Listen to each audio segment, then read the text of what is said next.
नमस्ते दोस्तों, स्वागत है आपका एक्सेल की एडवांस क्लास में। आज से हम शुरू करने जा रहे हैं एक्सेल में वीलुकअप की सीरीज़, जिसमें मैं आपको डेली अलग अलग तरीक़ों से वीलुकअप सिखाऊंगा और ये सारी वीडियो वीलुकअप की आपको मेरे चैनल पे प्लेलिस्ट में अवेलेबल हो जाएगी। तो चलो हम अपनी आज की वीडियो को शुरू करते हैं।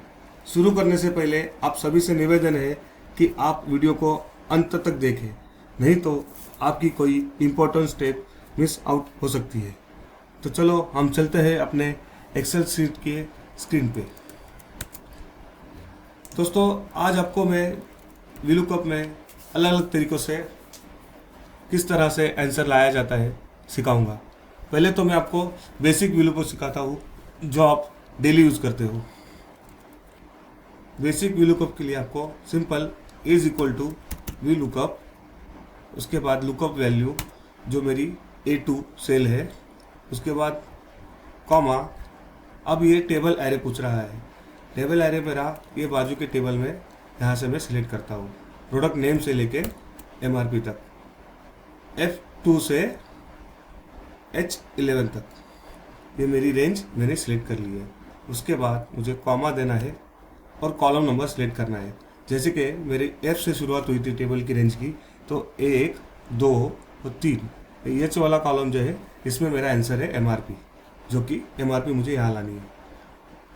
फिर हम प्रेस करेंगे 3, उसके बाद कॉमा, उसके बाद 0 टू अप्रॉक्सिमेट मैच, उसके बाद ब्रैकेट क्लोज और एंटर। ये मेरा आंसर आ चुका है 120, जो कि ये प्रोडक्ट की वैल्यू है। इसी तरह मैं इसे कॉपी करके ना लास्ट तक पेस्ट करता हूँ, तो आपको वैल्यू शो होगी। अगर मैं इस वाले प्रोडक्ट का नाम फर्स्ट वाले रो में ऐड करूँगा तो उसकी वैल्यू चेंज हो जाएगी, 152 हो जाएगी, जो कि AS10 की वैल्यू 152 है। आप समझ गए होंगे सिंपल वीलुकअप में ये कितना आसान होता है। चलिए दोस्तों, तो हम चलते हैं अगले वीलुकअप की तरफ, जिसका नाम है nested VLOOKUP. How to use nested VLOOKUP in Excel. दोस्तों, इसके लिए मैंने एक डेटा बनाए रखा हुआ है, जहाँ पे मेरे कुछ प्रोडक्ट कोड है और MRP मुझे लेनी है। मैंने ना 2 डेटा बनाया हुआ है, जैसे कि शीट 1 का एक टेबल है, शीट 2 का एक टेबल है। तो मुझे इस वाली शीट में सीरियल नंबर, प्रोडक्ट कोड और प्रोडक्ट के नाम है, और शीट 2 में सीरियल नंबर, प्रोडक्ट नाम, प्रोडक्ट एरिया और उसकी MRP है। अगर मुझे इस प्रोडक्ट के सामने इसकी MRP शो करनी है या फिर वीलुकअप से लानी है, तो मुझे उसके सामने डेटा इन दोनों टेबल में से ढूंढना होगा। जैसे कि प्रोडक्ट नेम इस वाली शीट में अवेलेबल है, लेकिन इस वाली शीट में नहीं है, जो कि इस वाली शीट में MRP अवेलेबल है और प्रोडक्ट नेम है। तो प्रोडक्ट नाम और प्रोडक्ट कोड, ये प्रोडक्ट कोड से ये वाला शीट से ये प्रोडक्ट नेम डिफ़र करेगा इस शीट से। फिर उसके बाद इस वाले प्रोडक्ट नेम को डिफ़र करके MRP फाइंड करेगा और यहाँ पे हमको इस सेल में आंसर लाएगा। तो नेस्टेड वीलुकअप के लिए आपको कैसा यूज़ करना है मैं अभी बताता हूँ। नेस्टेड वीलुकअप के लिए दोस्तों आपको 2 बार वीलुकअप यूज़ करना है। जैसे हम सिंपल वीलुकअप यूज़ करते हैं उसी तरह उसको 2 बार यूज़ करना है। जैसे कि इज इक्वल टू वीलुकअप, उसके बाद फिर से वीलुकअप, उसके बाद लुकअप एरे, जो लुकअप वैल्यू है हमारी A16, इसको मैंने सिलेक्ट कर लिया है। उसके बाद कॉमा। अब टेबल एरे पूछ रहा है। टेबल एरे में मुझे सिलेक्ट करना है पहला शीट 1 वाला प्रोडक्ट कोड से प्रोडक्ट नेम, इसको मैंने कॉमा करके 2, जो कि मेरा दूसरा कॉलम है, कॉमा 0, ये मेरा फॉर्मूला क्लोज करना है। उसके बाद कॉमा देके फिर से दूसरी वाली शीट का एरे सिलेक्ट करना है। जैसे कि प्रोडक्ट नेम से MRP सिलेक्ट कर लिया है। इसके बाद मुझे कॉमा नंबर 3 देना है, क्योंकि मेरा MRP 3 नंबर पे है, 1, 2, 3। तो कॉमा 3, कॉमा 0 और इसी तरह से मैंने ब्रैकेट क्लोज कर दिया और एंटर प्रेस किया, तो मेरा आंसर आ चुका है 131। जैसे मैं अभी आपको दोनों टेबल में ये प्रोडक्ट कोड ढूंढ के दिखाता हूँ। ASF1 ये कोड इस वाली शीट में फर्स्ट रो में है, जो कि इसका कोड है ES, प्रोडक्ट नेम है ES। तो अब ES यहाँ पे इस 4th नंबर सीरीज पे है, जिसकी वैल्यू 131 है। आप समझ गए होंगे नेस्टेड VLOOKUP किस तरह से काम करता है। अगर आपको कोई डाउट है इसमें तो मुझे कमेंट बॉक्स में ज़रूर बताइए। ये डॉलर का आपको लॉक करना बहुत ज़रूरी है, अदरवाइज आपका आंसर गलत होगा। डॉलर कैसे यूज़ करना है मैं आपको डॉलर की भी एक वीडियो बना दूंगा। अगर आपके कमेंट में रिक्वेस्ट आएगी तो ज़रूर मैं एक डॉलर के ऊपर भी एक वीडियो बनाऊंगा। आप देख सकते हो जैसे मैंने ASF8 ये प्रोडक्ट कोड है जो 8 सीरीज़ में यहाँ पे इस टेबल में है, जो इसका प्रोडक्ट नेम है TY। अगर मैं इस वाली शीट में आके TY सर्च करता हूँ तो 6 नंबर पे TY है, जिसकी वैल्यू 138 है। तो यहाँ पे 138 वैल्यू आ गई है। आपको मैं हाईलाइट करके दिखाता हूँ।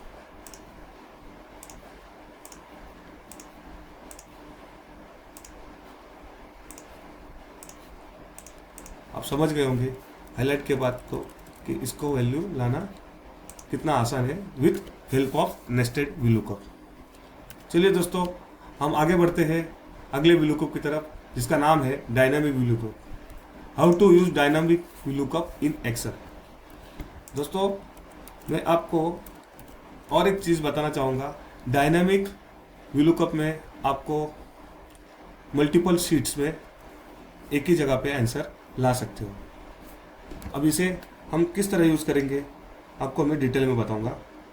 थोड़ा सा ध्यान रख के देखिए, थोड़ा सा टिके फॉर्मूला है।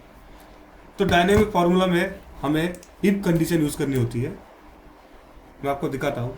अगर आपको इफ का फार्मूला आता होगा तो आपके लिए ये आसान है, अगर नहीं आता है तो इफ के लिए फार्मूला के लिए भी वीडियो में बना दूंगा, अगर आपकी रिक्वेस्ट आएगी कमेंट बॉक्स में। दोस्तों, मेरे पास एक प्रोडक्ट कोड है जिसका नाम है TY। सॉरी, ये प्रोडक्ट नेम है, मेरा प्रोडक्ट नेम है TY। अगर मैं TY ढूंढूं यहाँ पे तो 6 नंबर पे ये TY है, जिसकी वैल्यू जनवरी में 135 रुपये आती है, और वही TY की वैल्यू फेब में 8वें नंबर पे है, जिसकी वैल्यू 148 है।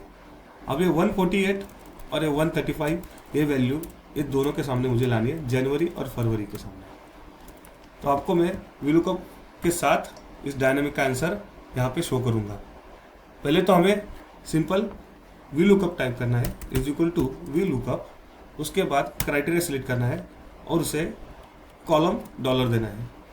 उसके बाद कॉमा, पहली कंडीशन में इफ की मारो यहाँ पे, इफ B29 जो कि मेरा मंथ है, जिस मंथ से मुझे वैल्यू लानी है, उसको मैं रो लॉक करूँगा। मैं आपको लॉक सिस्टम जो डॉलर सिस्टम है मैं आपको समझाऊंगा वीडियो में जब बनाऊंगा। अभी के लिए आप थोड़ा समझो डॉलर कैसे यूज़ कर रहा हूँ। ये मेरा रो डॉलर लॉक हुआ। उसके बाद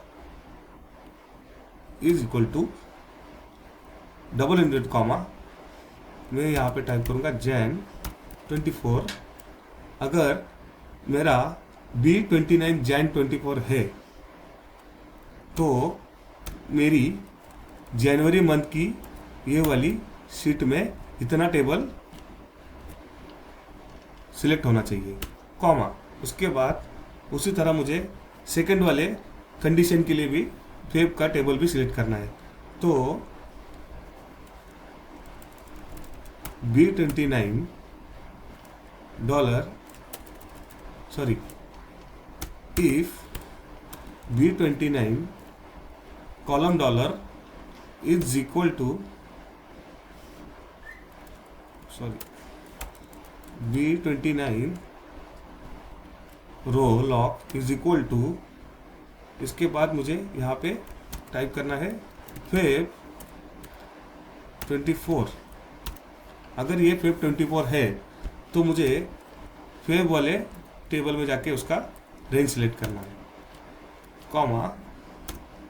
ये सिलेक्शन के बाद मुझे इफ की कंडीशन क्लोज करनी है, जो कि हम जो भी टेक्स्ट देना चाहते हैं, ब्लैंक देना चाहते हैं, तो मैं यहाँ पे ब्लैंक सेलेक्ट करता हूँ डबल इनवर्ट कॉमा में 2 बार। तो ये मेरी इफ की कंडीशन क्लोज हो चुकी है। उसके बाद मुझे दोनों टेबल में से, जनवरी और फरवरी टेबल में से कॉलम नंबर 2 में से मुझे वैल्यू उठानी है। तो मैं comma 2 comma 0 bracket close enter press करता हूँ। आप देख पा रहे होंगे मेरी दोनों वैल्यू सामने सामने आ चुकी है। जनवरी मंथ की टी की वैल्यू 135, जनवरी मंथ के टेबल में टी की वैल्यू 135 है, और फेब मंथ में मेरी टी की वैल्यू 148 है।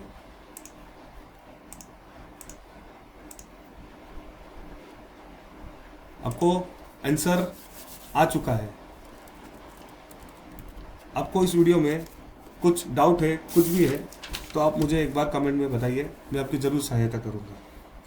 अगर आपको इस वीडियो में कुछ नया सीखने मिला हो तो वीडियो को लाइक और शेयर कीजिए, और चैनल पर नए हो तो चैनल को सब्सक्राइब करें और बेल आइकन को दबाना ना भूलें। तो मिलते हैं नेक्स्ट इंटरेस्टिंग वीडियो के साथ। जय हिंद, जय भारत।